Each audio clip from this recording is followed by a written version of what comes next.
Pablo, siguiendo con el tema de el sistema educativo y de las experiencias en el ámbito educativo, quisiera que nos enfocáramos en este momento en cómo es que usted ha superado cada nivel educativo y cuáles son como los rasgos o características de los profesores que se ha encontrado a lo largo de cada nivel, porque supongo que han habido profesores asertivos y otros que no fueron tan asertivos, pero ¿cómo usted describiría esas experiencias con sus maestros?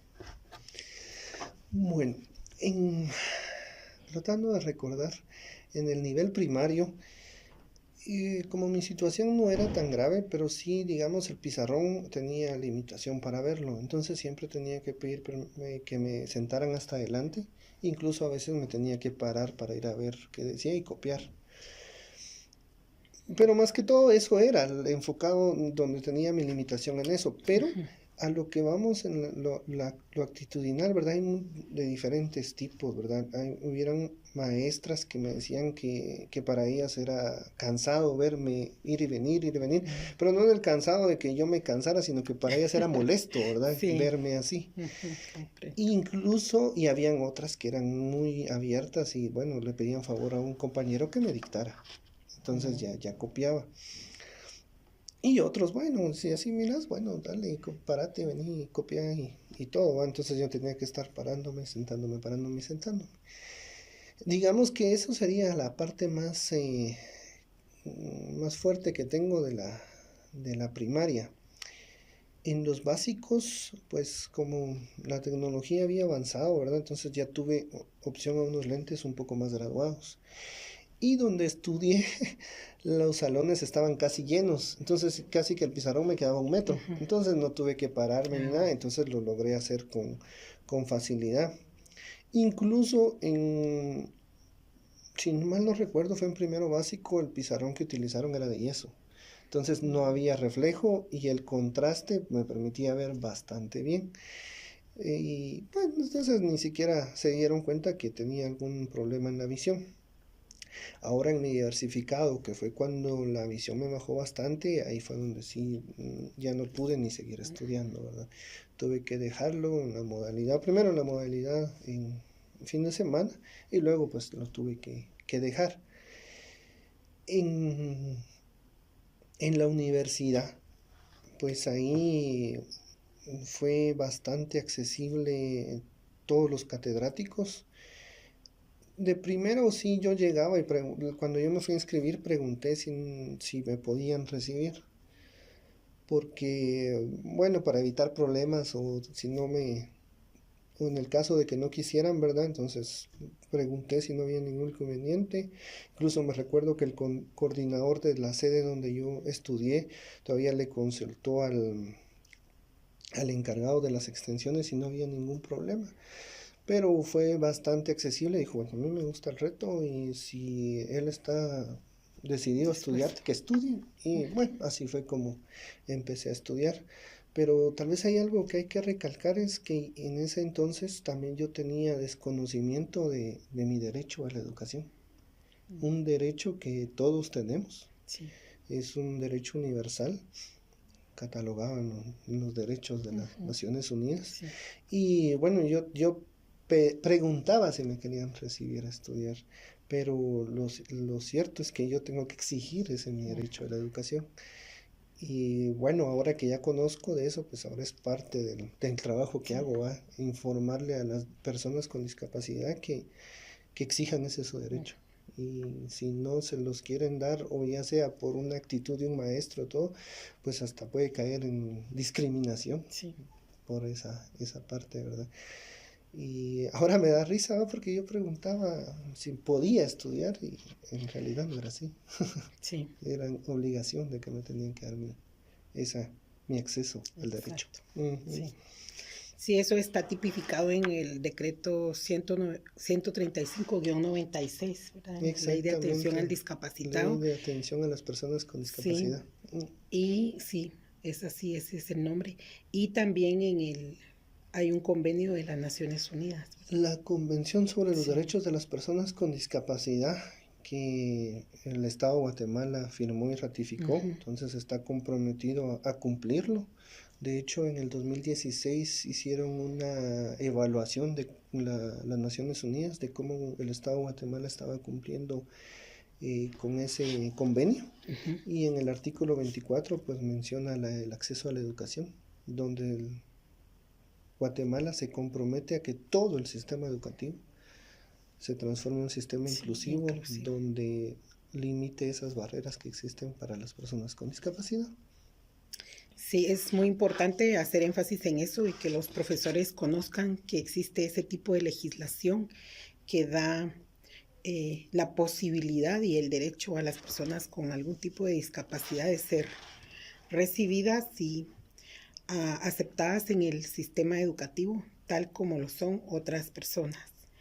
Um, Recordando esas experiencias que usted ha mencionado, quisiera preguntarle cuáles son las reacciones que a lo largo de su vida estudiantil han tenido sus compañeros de clase.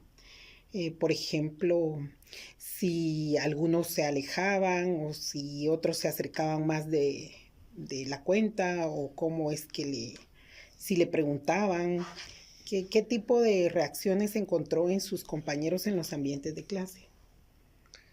Bueno, como hay de todo, ¿verdad?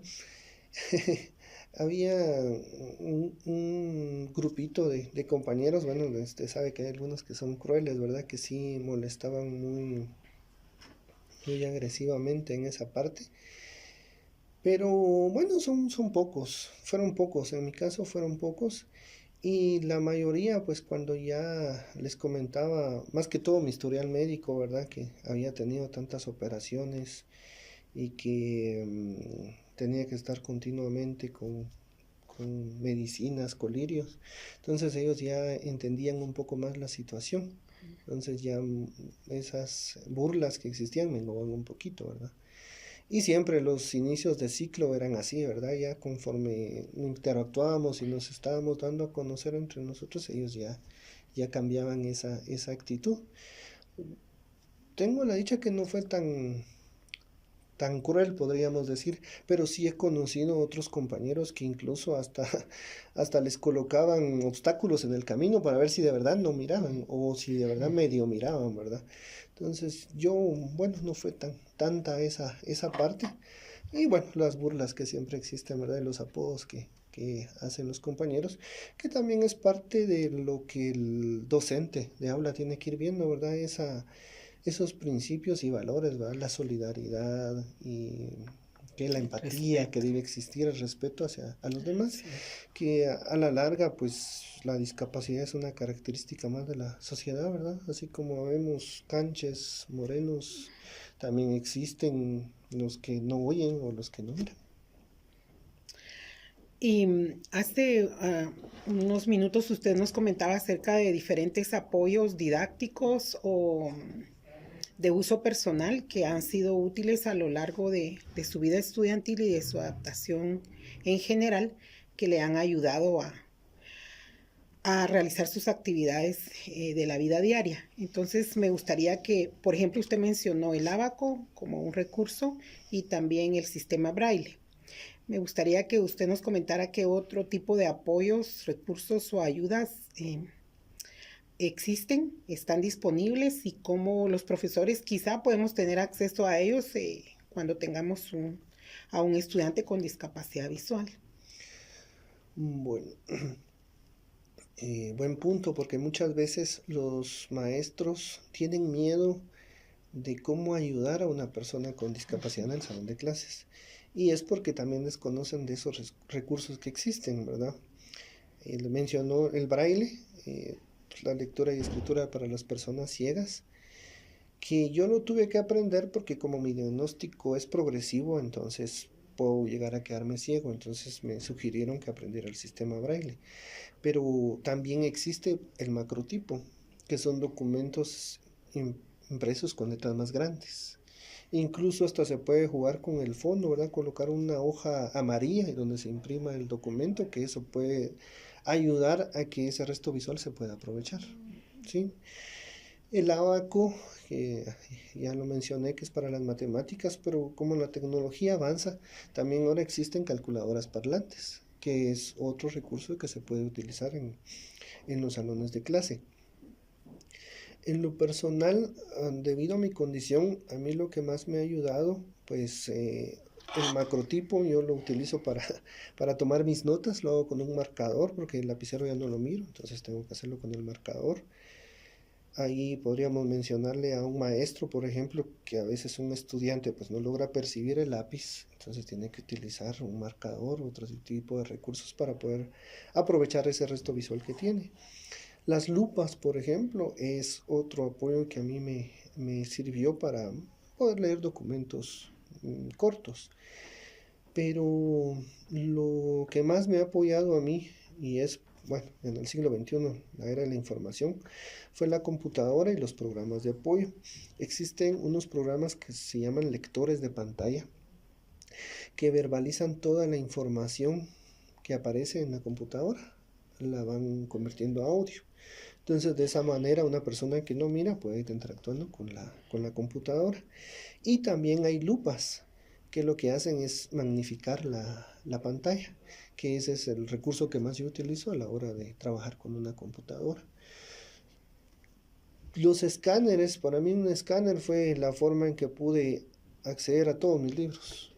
Tenía que leer algún libro del desarrollo humano, psicología del desarrollo humano, por ejemplo, lo tenía que escanear, entonces ya lo tenía en la computadora para que me lo leyera un lector de pantalla o bien utilizar la lupa para ir aprovechando el resto visual que tenía.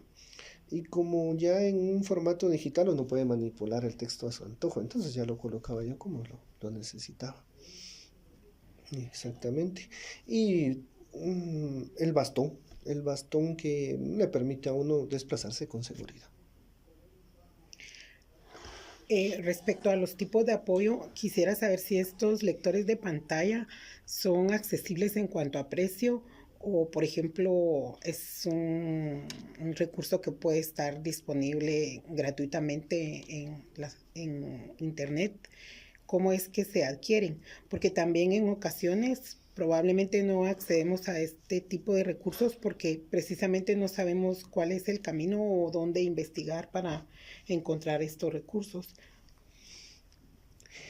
Buen punto. Tal vez también para conocer más, ¿verdad? En lo que es el entorno del ambiente de la discapacidad. El término que se utiliza es la accesibilidad para lo que es la información o poder movilizarse con seguridad. La asequibilidad es lo que usted dijo, asequibilidad, el acceso económicamente a un programa de apoyo. Como no son muy conocidos y como la población que los utiliza no es mucha, son muy costosos.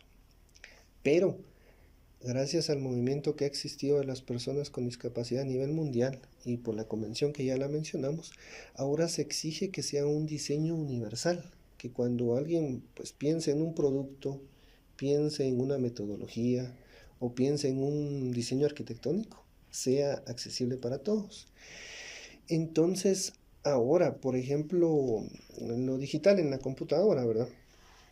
En Windows ya viene con una lupa incorporada.